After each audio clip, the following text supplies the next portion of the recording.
نحمده ونصلي على رسوله الكريم اما بعد فاعوذ بالله من الشيطان الرجيم بسم الله الرحمن الرحيم ربي اشرح لي صدري ويسر لي امري واحلل عقدة من لساني يفقهوا قولي ربي زدنا علما اللهم فقهنا في الدين اللهم انا نسألك علما نافعا وعملا متقبلا ورزقا طيبا اللهم انفعنا بما علمتنا وعلمنا ما ينفعنا وزدنا علما آمین یا رب العالمین. وَإِذَا أُلْقُوا مِنْهَا مَقَانًا ضَيِّقًا مُقَرَّنِينَ، جب وہ ڈالے جائیں گے اس میں ایک تنگ جگہ میں. اب دیکھیں جب جنت کی بات آتی ہے نا تو وسعت کی بات آتی ہے کہ بہت وسیع ہے، اس کا عرض آسمان و زمین کے برابر ہے، یہ ہے وسعت کشادگی، اس کی بات آتی ہے. اور جب جہنم کی بات آتی ہے نا تو تنگی کی بات آتی ہے کہ تنگ جگہ، اس میں ٹھوسے جا رہے ہیں، جس کو ورڈ ہم کہتے ہیں نا ٹھوسنا، وہ اس میں ٹھوسے جائیں گے. آپ نے دیکھا جب آپ کہیں جا رہے ہوتے ہیں اور آپ پیکنگ کرتے ہیں تو ہم کیسے بکسوں کے اندر سامان کو ٹھوستے ہیں، وہ زپ بند نہیں ہو رہی تھی، اس کے اندر اندر کر کے ایسے ایسے بکسے کو، ایسے بیگ کو ایسے ایسے کر کے اس کی زپ بند کرتے ہیں. اس طرح لوگوں کو اندر ٹھوسا جائے گا کہ ایک کے بعد ایک، ایک کے بعد ایک، ایک کے بعد ایک اوپر ڈالا جا رہا ہے. صرف ڈالا نہیں جائے گا، ٹھوسا جائے گا، کیونکہ وہ تنگ جگہ ہے، اس میں پورے آ نہیں رہے، اس کے اندر ٹھوس رہے، تاکہ یہ بھی ایک قسم کا عذاب ہو ان کے لیے. یہ نہیں کہ اللہ کے پاس جگہ نہیں ہے، نعوذ باللہ، ایسی نہیں ہے، بلکہ یہ ایک طرح کا ٹارچر ہے. اس لیے جیسے آپ دیکھیں نا حج عمرے پہ آپ جاتے ہیں، رش دیکھتے ہیں تو آپ کہتے ہیں ہائے، حالانکہ اتنی پیاری جگہ ہوتی ہے پھر بھی ہم وہ ہو جاتے ہیں کہ رش بہت زیادہ ہے، رش بہت زیادہ ہے، اور اس کی وجہ سے بے چینی ہونے لگتی ہے. اوپر سے اگر گرمی بھی ہو تو ہم کہتے ہیں کوئی پاس بھی نہ لگے. رش اور گرمی دو چیزیں مل جائیں تو اور ہی تکلیف میں اضافہ ہو جاتا ہے. ہم سڑکوں پہ اگر رش دیکھ لیں تو تب طبیعت بے چین ہو جاتی. انسان کو رش نہیں پسند، وہ کہتے ہیں رش والی چیز، بازار میں زیادہ رش ہو جائے تو انسان بے چین ہو جاتا ہے، حالانکہ وہاں پہ بڑا جانے کا اس کو شوق ہوتا ہے، پھر بھی کہتا ہے رش بہت زیادہ، نکلو یہاں سے. اور رش کو انسان پسند نہیں کرتا. اوپر سے اگر گرمی بھی ہو، اور یہ تو رش ایسا نہیں ہے کہ لوگ ساتھ ساتھ ہیں، ساتھ ساتھ چو رہے ہیں، ایسے نہیں، ٹھوسے جا رہے ہیں ایک دوسرے کے ساتھ، ایک دوسرے کے اوپر ڈالے جا رہے ہیں. سوچیں کھلی جگہ میں بھی انسان بے چین ہو جاتا ہے اگر رش ہو، اور تنگ جگہ ہو اس کے اندر اگر ٹھوسا جا رہا ہو تو پھر کیا ہوتا ہے.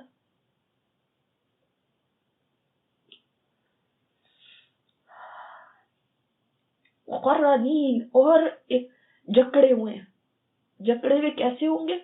ایک اس کے اندر یہ بات آتی ہے کہ گردن سے ہاتھ بندھے ہوئے ہوں گے اور زنجیروں سے چینڈ ہوں گے.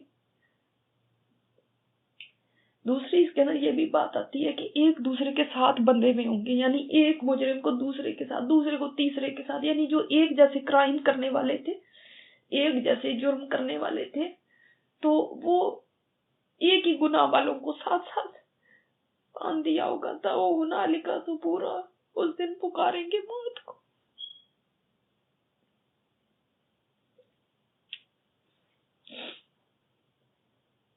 اس دن پکاریں گے کہ اللہ ہمیں فنا کر دے.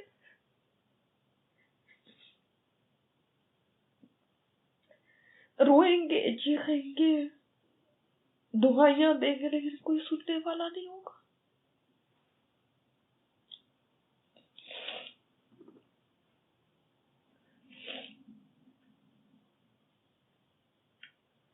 انسان کے لیے تو دنیا میں ہجوم ہو جائے، رش ہو جائے تو وہ گھبرا جاتا ہے.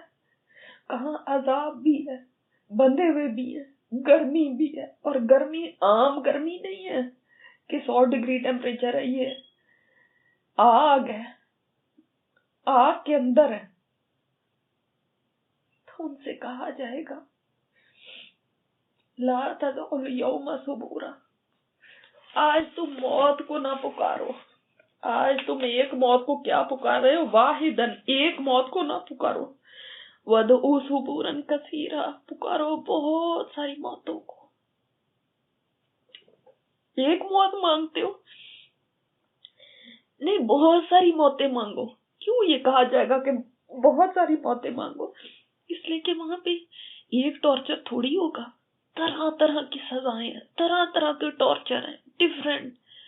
کبھی کسی میں لے جایا جائے گا، کسی میں لے جایا جائے گا، کبھی پینے کا پانی ایسا ہے، کبھی کھانے کے لیے چیز ایسی ہے، کبھی جہاں پہ ان کو پانی کے لیے لے جایا جا رہا ہے وہ جگہ ایسی ہے، کبھی کچھ ہے، کبھی کچھ ہے، کبھی ایسے زہریلے جانوروں کا ڈسنا ہے. تو طرح طرح کے ٹارچر ہیں. اب ہر بار موت مانگو. ایک موت کیوں مانگتے ہو؟ ابھی تو یہ شروعات ہے، ابھی تو آگے آگے اور چیزیں ہیں، تو کئی موتیں مانگو. یہ طنز ہے ان کے اوپر کہ ابھی تو تمہیں پتہ ہی نہیں آگے کیا آنے والا ہے، تم ایک تو یہ شور مچا رہے ہو. اور دوسرا معنی یہ بھی ہے کہ یعنی مسلسل مانگتے رہو. اب اس میں تو ہمیشہ ہی رہنا ہے اور یہ تکلیف کم نہیں ہوگی، بڑھے گی. اور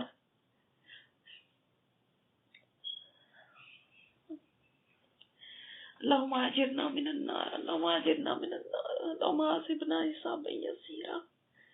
اللہ ہم تو تیری کسی عذاب کو سہنے کی طاقت نہیں رکھتے، ہم ایسے ہی مان گئے.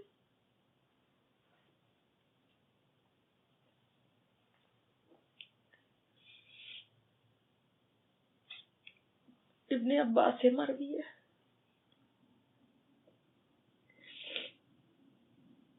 کہ بعض لوگوں کو جب جہنم کی طرف لے چلیں گے تو جہنم سمٹ جائے گی. تو اللہ تعالیٰ مالک الرحمان اس سے پوچھے گا کیا بات ہے؟ وہ جواب دے گی اللہ یہ تو اپنی دعاؤں میں مجھ سے پناہ مانگا کرتے تھے، تجھ سے جہنم سے پناہ مانگا کرتے تھے، آج بھی پناہ مانگ رہے ہیں. تو اللہ تعالیٰ کو رحم آ جائے گا، حکم ہوگا اسے چھوڑ دو. کچھ اور لوگوں کو لے چلیں گے، وہ کہیں گے پروردگار ہمارا گمان تو تیری نسبت یہ نہ تھا. اللہ تعالیٰ فرمائے گا پھر تم کیا سمجھ رہے تھے؟ یہ کہیں گے کہ یہی کہ تیری رحمت ہمیں چھپا لے گی، تیرا کرم ہمارے شامل حال ہوگا، تیری وسیع رحمت ہمیں اپنے دامن میں لے لے گی. تو اللہ تعالیٰ ان کی آرزو بھی پوری کر دے گا، حکم دے گا میرے ان بندوں کو چھوڑ دو. ایک طرف جہنم کہہ رہی ہے وہ سمٹ گئی ہے کہ یہ بندے اللہ یہ تو دنیا میں دعائیں مانگا کرتے تھے کہ اللہم اجرنا من النار. اللہ تعالیٰ اس بات کے اوپر چھوڑ دے گا اور کچھ کو کہ اللہ ہم نے تو تیرے سے یہ گمان نہیں کیا تھا، ہم نے تو تیری وسعت رحمت کا گمان کیا تھا کہ تو ہمیں اپنے دامن رحمت میں لے لے گا. کچھ اور لوگ گھسٹتے ہوئے آئیں گے، انہیں دیکھتے ہی جہنم ان کی طرف شور مچاتی بھی بڑھے گی اور اس طرح جھرجھری لے گی کہ تمام میدان معاشر خوفزدہ ہو جائے گا. اور حضرت عبید بن عمیر فرماتے ہیں کہ جب جہنم مارے غصے کے تھر تھرائے گی اور شور کرے گی اور چیخ و پکار کرے گی، ایسے لگتا نہیں کہ مونسٹر ہے، بہت بڑا مونسٹر، بہت بڑا مونسٹر ہے جو چیخ رہا ہے، جو کہہ رہا ہے مجھے چھوڑ دو تو میں ان کو کھا جاؤں. جوش میں ہوگی، غصے میں ہوگی. اس وقت تمام مقرب فرشتے اور بڑے بڑے مرتبے والے انبیاء بھی کانپنے لگیں گے، یہاں تک کہ خلیل اللہ ابراہیم علیہ السلام بھی اپنے گھٹنوں کے بل گر پڑیں گے، کہنے لگے اے اللہ آج تجھ سے صرف اپنی جان کا بچاؤ چاہتا ہوں، کچھ نہیں مانگتا.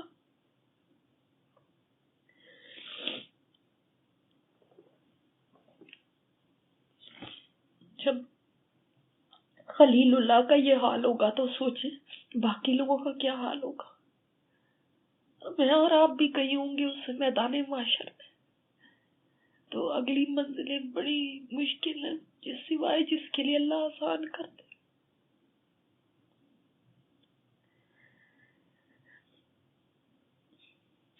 کسی نے آپ صلی اللہ علیہ وسلم سے پوچھا کہ یہ جو لوگ جہنم میں اتنے تنگ اور ڈارک مکان میں ٹھونس دیے جائیں گے، تنگ جگہ ہے اور ڈارک جگہ ہے کیونکہ اس کی آگ جو ہے وہ روشن نہیں ہے بلکہ سیاہ کالی ہے، تو یہ کیسے یہ ہوگا؟ تو آپ صلی اللہ علیہ وسلم نے فرمایا کہ جیسے کیل دیوار میں مشکل سے گاڑی جاتی ہے اس طرح ان دوزخیوں کو ٹھونسا جائے گا. کبھی آپ نے دیوار میں کھیل گاڑی ہے، کیسے وہ ٹھوس جاتی ہے دیوار کے اندر، کہیں ارد گرد جگہ ہوتی ہے نہیں، بالکل فکس ہوتی ہے، نہ حرکت کر سکتی ہے، نہ اس طرح ان کو وہاں پہ ڈالا جائے گا. ایک تو چینڈ ہوں گے، ٹائیڈ اپ ہوں گے، بال بندھا ہوا ہوگا، دوسرے اتنی تنگ جگہ ہوگی کہ وہ موومنٹ نہیں کر سکیں گے. جب کبھی گرمی لگے اور بہت رش ہو تو پھر اس آیت کو یاد کیا کریں کہ کیسا وہ وقت ہوگا جب جہنمیوں کو وہاں ٹھوسا جائے گا. اب وہاں پہ موت کو پکار رہے ہیں کہ ہائے موت آ جائے، موت آ جائے. اور مسند احمد میں کہ سب سے پہلے ابلیس کو جہنم کا لباس، آگ کا لباس پہنایا جائے گا، پورا کا پورا آگ کا ہوگا. یہ اسے اپنی پیشانی پہ رکھ کے اس آگ کے لباس کو پیچھے سے گھسیٹتا ہوا اپنے فالوورز کو اپنے پیچھے لگائے ہوئے موت موت ہلاکت یہ پکارتا ہوا دوڑتا پھرے گا. اس کے ساتھ ہی جو اس کے فالوورز ہوں گے، جو اس کی اولاد ہوگی، سب موت کو پکاریں گے.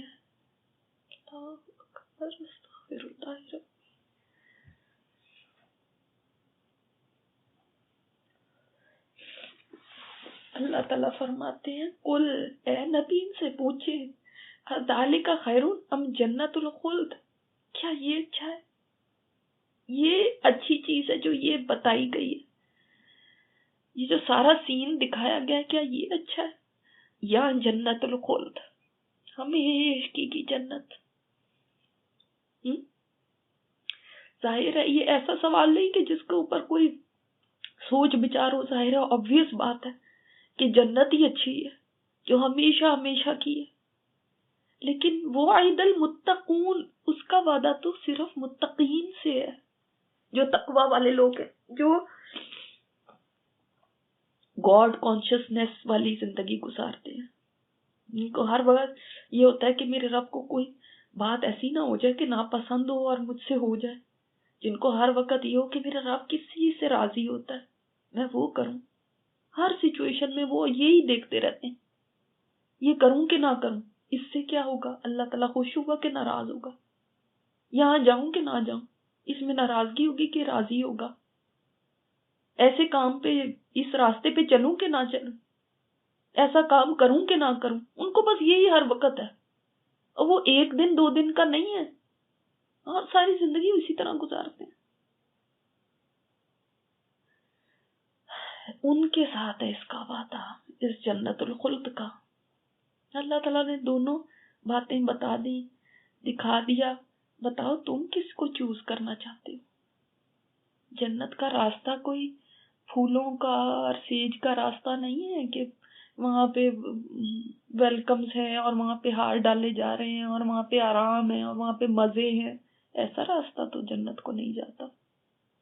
تو بڑی مشکلات کا راستہ ہے، مشقتوں کا راستہ ہے، ایسا راستہ ہے جو اپنے نفس کے اوپر بھاری ہیں چیزیں، وہ راستہ ہے. پھر کون اس پہ چلنے کو راضی ہے؟ سوال یہ ہے. جو ڈیئر کریں گے، جو کمر باندھ لیں گے، جو اس کے لیے تیار ہو کے چل پڑیں گے کہ نہیں یہ راستہ، اس راستے پہ تو چلنا ہی ہے کیونکہ مجھے تو پہنچنا ہے جنت میں، وہ تو پہنچ جائیں گے. اور جو یہی ڈرتے رہیں گے نہیں بڑا مشکل ہے، ہائے یہ راستہ بڑا مشکل ہے، ہائے یہ راستہ بڑا مشکل ہے، میں تو نہیں چل سکتی، یہ بڑا مشکل ہے، وہ پیچھے رہ جائیں گے. کانت لہم جزاء و مصیرا، ہے ان کے لیے بدلہ اور پلٹنے کی جگہ. یعنی یہ ان کے لیے بدلہ ہے جو متقی ہیں. جنت خلد جو ہے ہمیشہ کی جنت. دیکھیں دنیا میں انسان نہ کتنا بھی خوش ہو بھی جائے، اس کو سب کچھ مل بھی جائے، بس یہی ہر وقت دھڑکا لگا رہتا ہے کہ ہائے کچھ چھین نہ جائے. اسی لیے اللہم انی اعوذ بک من زوال نعمت، ایک انسان کو یہ دعا سکھائی گئی، اللہ نعمتوں کے زوال سے بچانا. ہاں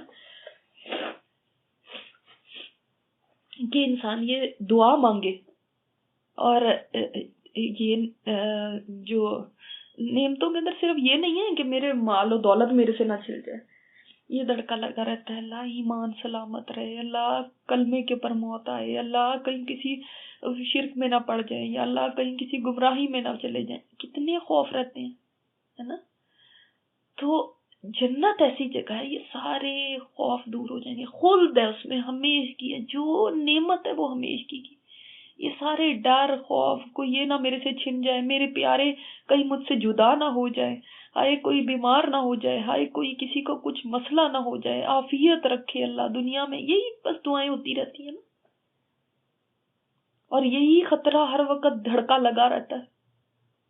اس دھڑکے سے انسان آزاد ہو جائے گا آخرت میں. دنیا میں اول تو ہر ایک کو کوئی خوشی ملتی بھی نہیں ہے کہ مکمل خوشی مل جائے. جن کو تھوڑا بہت ملا ہوا ان کو ساتھ یہ پریشانی لگی رہتی ہے کہ چلا نہ جائے. تو کیا کوئی چین میں تو پھر کوئی بھی نہیں ہوا نا. جن کو نہیں ملا وہ بھی بے چین ہے، اور جن کو مل گیا وہ بھی بے چین ہے. تو ایک ہی جگہ ہے جہاں پہ چین ہے اور سکون ہے اور خوشی ہے. یہاں یہ مل نہیں سکتی. کیا کریں؟ یہاں پہ جتنی مرضی آپ کوشش کر لو نا، یہ الٹیمیٹ چین اور سکون اور خوشی نہیں مل سکتی. اور کچھ نہیں ہے تو ایسی تکلیف دہ خبریں سننے کو مل جاتی ہیں کہ انسان کا سارا سکون غارت ہو جاتا ہے. پھر یہاں پہ کہاں ہے سکون؟ اس جگہ جب چلے جائیں گے تو جب وہاں اللہ کی رضا مل جائے گی تو اس کے بعد اور کیا چاہیے. اور یہاں پہ تو یہ بھی نہیں پتا کہ یہ نعمتیں ملی ہیں تو اس کے بعد اللہ راضی بھی ہے کہ نہیں. اللہ نے راضی ہو کے دیے یا ہمارا امتحان کرنے کو دے دیے، یا ہمارے کوئی اور ہمارے لیے ایک شامت اعمال ہے، اس کے بعد ہم کہیں اور ہی مسئلوں میں نہ پھنس جائیں اور ہمارا امتحان ہو جس میں ہم فیل ہو جائیں. یہ بھی نہیں پتا ہوتا. لہم جزاء و مصیرا، یہ ہے ان کے لیے بدلہ اور پلٹنے کی جگہ. وہاں پہ ان کو کہا جائے گا یہ تمہارے لیے بدلہ ہے جو تم دنیا میں کرتے رہے. آپ صلی اللہ علیہ وسلم نے تو فرمایا کہ جنت اللہ کی رحمت سے ملے گی، اور یہاں پہ کہا جائے گا بدلہ ہے. اس لیے کہ دیکھیں اللہ کی رحمت کو پانے کے لیے بھی انسان کو کچھ نہ کچھ کرنا پڑے گا. ایسے ہی نہیں مل جائے گی اللہ کی رحمت. پہلے ہم نے کیا پڑھا پچھلے سبق میں کہ اللہ کی اور اس کے رسول کی اطاعت کرو تاکہ تم پہ رحم کیا جائے نا. یہ بات ہم نے پڑھی تھی نا. تو اب خود ہی ہم سوچیں کہ جب اللہ کی رحمت کو پانا ہے تو اللہ نے اس کا نسخہ تو قرآن میں بیان فرما دیا کہ کیسے تم اللہ کی رحمت پا سکتے ہو. اگر تم یہ کام کر لو گے تو اللہ کی رحمت مل جائے گی. نماز ادا کرو، زکوٰۃ ادا کرو، رسول کی اطاعت کرو، لعلکم ترحمون. تو اللہ کی رحمت کے حقدار ہونے کے لیے بھی محنت کی ضرورت ہے. ملے گی اللہ کی رحمت سے، مگر اس کے لیے بھی، اس کو آواز دینے کے لیے، اس کو اپنے لیے کرنے کے لیے بھی آپ کو کچھ کرنا پڑے گا. وہاں پہ پھر کہا جائے گا لو بھائی یہ تمہارا بدلہ ہے. حالانکہ بدلہ تو کبھی نہیں، ہمارے ان ٹوٹے پھوٹے اعمال کا بدلہ کہاں جنت بن سکتی ہے. اگر ہم چلے جاتے ہیں، اگر اللہ ہمیں اپنی رحمت سے ہمیں داخل کر دیتا ہے، اللہ سے دعا ہے کہ وہ ہم سب کو جہنم سے بچا کے جنت میں داخل فرما دے، تو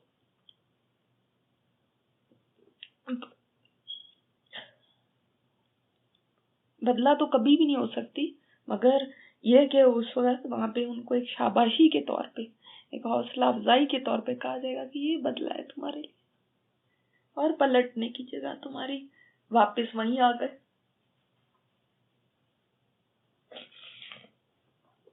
لہم فیہا ما یشاؤون خالدین، ان کے لیے اس میں ہے جو وہ چاہیں گے، ہمیشہ رہنے والے. اس میں ان کے لیے ہے جو وہ چاہیں. اس میں کس میں ہا کی ضمیر جنت الخلد کی طرف ہے، ہمیشگی کی جنت میں جو وہ چاہیں گے، ہمیشہ رہنے والے. یعنی سارے ارمان پورے ہو جانے ہیں. فکر نہ کرو. اگر دنیا میں نہیں بھی ہوتے یا دنیا میں کچھ اپنے آپ کو ٹائٹ کر کے چلنا بھی پڑتا ہے اپنی مرضی کے خلاف، تو فکر نہ کرو. وہاں پہ جو آسک کرو گے وہ ملے گا. یہ اللہ کا وعدہ ہے. پھر فکر کس بات کی ہے؟ جو دل چاہے گا کسی کا دل چاہے گا اولاد مل جائے نا تو وہ بھی مل جائے گی، جو بھی دل چاہے گا۔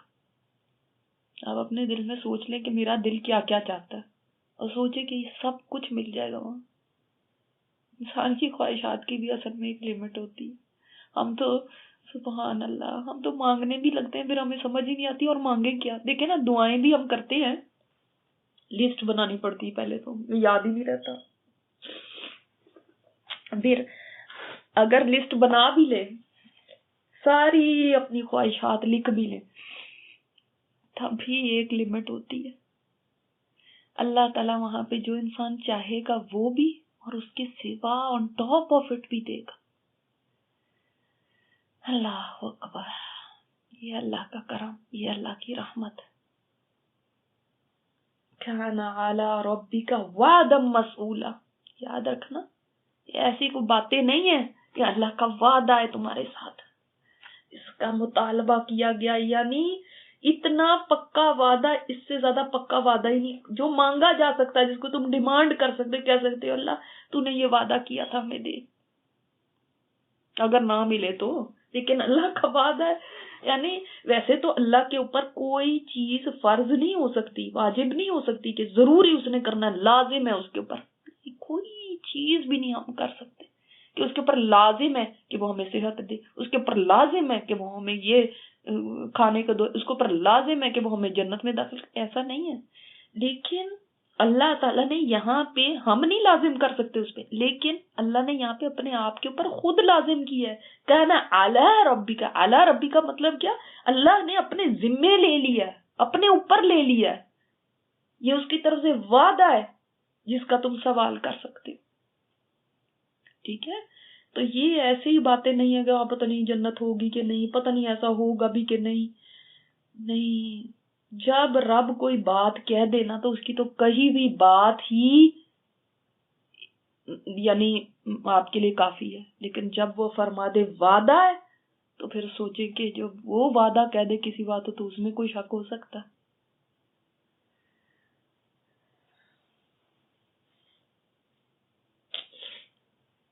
وَيَوْمَ يَحْشُرُهُمْ وَمَا يَعْبُدُونَ مِن دُونِ اللَّهِ، اور جس دن وہ اکٹھا کرے گا، ان کو جمع کرے گا، وَمَا يَعْبُدُونَ، اور جن کی وہ عبادت کرتے ہیں اللہ کے سوا، اللہ کے سوا جن کی بھی عبادت کی جا رہی ہے، چاہے وہ کوئی پیغمبر ہے، چاہے وہ کوئی اولیاء اللہ ہے، چاہے وہ کوئی بت ہے، چاہے وہ کوئی پتھر ہے، درخت ہے، کچھ بھی ہے، زندہ ہے، مردہ ہے، کچھ بھی ہے، جن کو بھی وہ پکارتے ہیں اللہ کے سوا، اللہ تعالیٰ جمع کر لے گا سب کو، پتہ ہے قیامت کے دن۔ اچھا پھر کیا ہوگا؟ اب یہ سارا ایک سین دکھایا جا رہا ہے آپ کو، اب وہ سارے جمع ہو گئے، وہ بابا، وہ فلانا، وہ یہ، وہ جو بھی لوگوں نے بنائے تھے، فَيَقُولُ، تو وہ کہے گا، أَأَنْتُمْ أَضْلَلْتُمْ عِبَادِي، کیا تم نے گمراہ کیا میرے بندوں کو، هَؤُلَاءِ، ان کو، اس کا مطلب وہ بھی وہاں پہ کھڑے ہوں گے، وہ بھی حاضر کر لیے جائیں گے۔ ام ہم ضلوا السبیل، یہاں یہ خود ہی گمراہ ہو گئے تھے، بھٹک گئے تھے راستے سے، تم نے ان کو کہا تھا کہ ہماری عبادت کرو، جیسے ہم نے پہلے نہیں سورہ مائدہ میں پڑھا، اس کے آخر میں یاد کریں، جو ہم نے وہاں پہ پڑھا تھا کہ جب اللہ تعالیٰ عیسیٰ علیہ السلام سے فرمائے گا کہ تم نے لوگوں کو کہا تھا کہ مجھے اور میری ماں کو الہ بنا لو، تو وہ کہیں گے سبحانک اللہ، میں کیسے ایسی جرت کر سکتا تھا، میں ایسی کی بات کرنے کے لیے مجھے زیب ہی نہیں دیتا کہ میں ایسی بات کروں، اللہ تو جانتا ہے جو میرے دل میں، تو سارے حالات خود جانتا ہے۔ وہ اس دن اللہ تعالیٰ پوچھیں گے ان سے، یعنی یہ جو ان کے لیے بھی ایک سمجھ لیں کہ یہ کاروائی ہونی ہے، بے شک انہوں نے تو نہیں کہا، لیکن ان کو دکھانے کے لیے کہ یہ دیکھو جن کو تم پوچھتے تھے وہ کتنے بے بس ہے اللہ کے سامنے، جس نے آج خدا بنایا ہوا عیسیٰ علیہ السلام کو اور سمجھتا ہے کہ وہ نعوذ باللہ وہ اللہ کے بیٹے ہیں، تو وہ اب بتائیں کہ وہاں پہ جب عیسیٰ علیہ السلام کی اس طرح کوسچننگ ہو رہی ہے، اَأَنْتُمْ أَضْلَلْتُمْ، تم دو دفعہ ہے، جب کسی سے اس طرح کی انٹیروگیشن جس کو کہتے ہیں نا، پوچھ گچھ ہو رہی ہو، تو پھر اس طرح سے آتا ہے اَأَنْتُمْ، کیا تم نے گمراہ کیا، اور پھر دیکھیں سبحان اللہ، میرا رب تو کتنا کریم ہے. اللہ تعالیٰ نے نہیں فرمایا کہ یہ مشرکوں کو، ان کو عبادی، میرے بندوں کو، ہے تو پھر بھی یہ میرے ہی بندے. قربان جائیں اپنے رب کی رحمت پہ، ہیں پھر بھی میرے ہی بندے. ان کو تم نے گمراہ کیا تھا یا پھر یہ خود ہی بھٹک گئے تھے راستے سے. تو دیکھیں کہ یہ وہ کیسی پوزیشن میں آ جائیں گے جو بھی، جن کو بھی کسی نے پوجا ہوگا، ملائکہ ہوں، یہ ہوں، کوئی بھی ہے. اب یہ سوال ان سے کیا جا رہا ہے جن کو خدا بنایا گیا تھا دنیا میں. ٹھیک ہے. سبحانک اللہم و بحمدک، نشہد ان لا الہ الا انت، نستغفرک و نتوب الیک.